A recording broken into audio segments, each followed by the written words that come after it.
Alright, I'm just going to give a real quick example to the last video. First of all, you can sit here and look at this impulse response. This is the original. Now, I've already stepped ahead a little bit and I've compressed this a little bit with the time stretching tool in the studio. And I wanted all those characteristics of it and the frequency responses, but I want it compressed more for what I'm trying to do, because I'm going to elongate it later, but I didn't want it the way it was. It was a little bit erratic for what I was trying to do. And you can just hear the difference between the original there and the compressed version. You'll have to excuse me, I'm going to let this run while I do this, so hopefully it's not too loud for you. The first thing I did, we had talked about using Melodyne to tune it. So it's basically going to be for a drum. So if you watch how this is on here, I've actually got this. I'm going to take the Melodyne off it, and you see basically what it is at this point. And when I put the Melodyne on it and I've retuned it, you can see and hear what it's done to the spectral content. And that's the first step of it. The second thing I want to do is I want to do a little bit of EQ work on it. So what I'm going to do is I'm going to grab an EQ, and I'm going to grab an EQ since we've already done some stretching on it, and I'm going to do some EQ work on it. So if you take a look at it and see where it's at, and you can kind of see what I did with the EQ there, and when I turn it on, what it does to the waveform. You can get a real quick look at, we've just changed the entire frequency response of that, that impulse and frequency response. We've changed its characteristic a lot.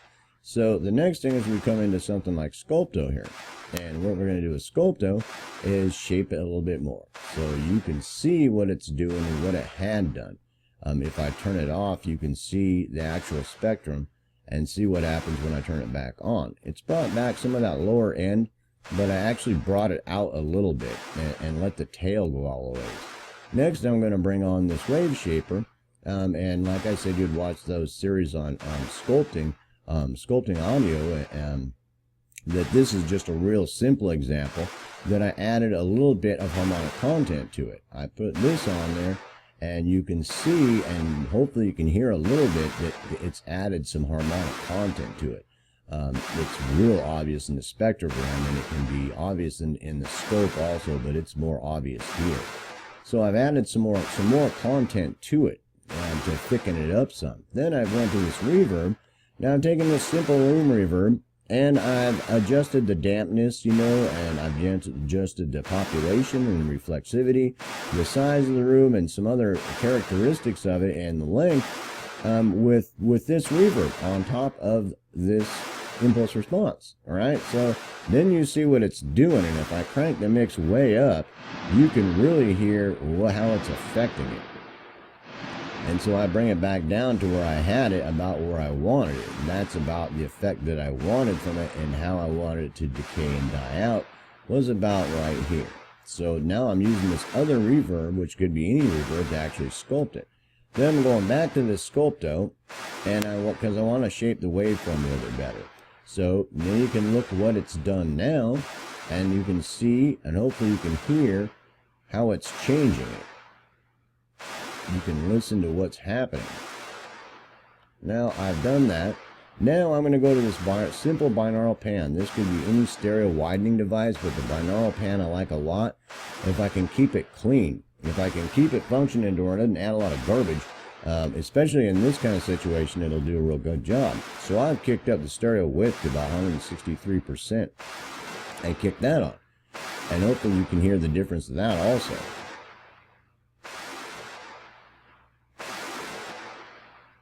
Alright, so we've sat there and messed with that, and the last thing that I want to do is I basically want to come back on here, and I want to put another Pro EQ on here at the end of this, and you can see some of the things going on at the lower end that I want to clean up a little bit. So I'm going to clean up that lower end a little bit, because I'm hitting a certain frequency range that I want to, and that's the only frequency range I want to hit, because it's specific for this drum.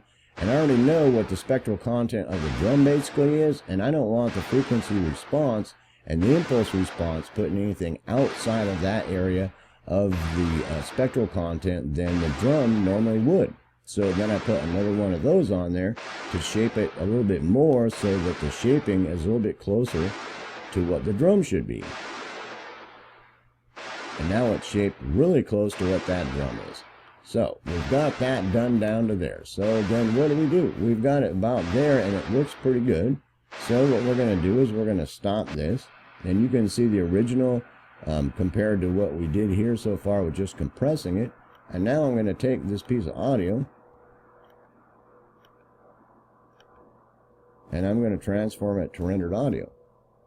So I'm taking that impulse response, I've just rendered it to audio, rendered it to made a rendered file of it, and that's what we got. So now at this point, what we got is a piece of rendered audio that's the actual impulse response. So you can listen to what the original was.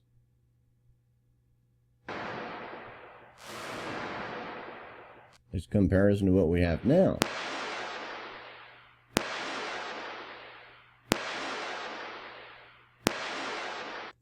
And what it's doing. Now I can just take that, save that file because it's a generic file for a certain application, and I can throw it into my convolution reverb and do any fine tuning that I want to do on it, or add it to the depth I want, and I can even do some more fine tune adjusting on it for different applications. Different drums, I can tune it a little bit differently, and then I can put it in there and shape the frequency spectrum of it a little bit differently for any drum that I'm working on. And I've got an impulse response that I've shaped myself, and then I can take that impulse response and I can drop it into this program and I can really see the difference of what's going on. And I can actually take, a sample of that drum file and throw it in here and really kind of take a look at it and see how close it matches, so that it's got a lot of the same characteristics and or frequency range of whatever instrument, like a bass drum or a tom, or a set of toms, or a vocalist in a certain range, or a piano in a certain range, or the guitarist in a certain range, or violin or cello or whatever. And I've really set that entire impulse up to where it's really going to be complementary to what I'm working on. So I hope that helps a lot, and I hope that was a real basic example that at least showed you that it wasn't, you probably weren't going to have to go to school and learn rocket scientist to get it done.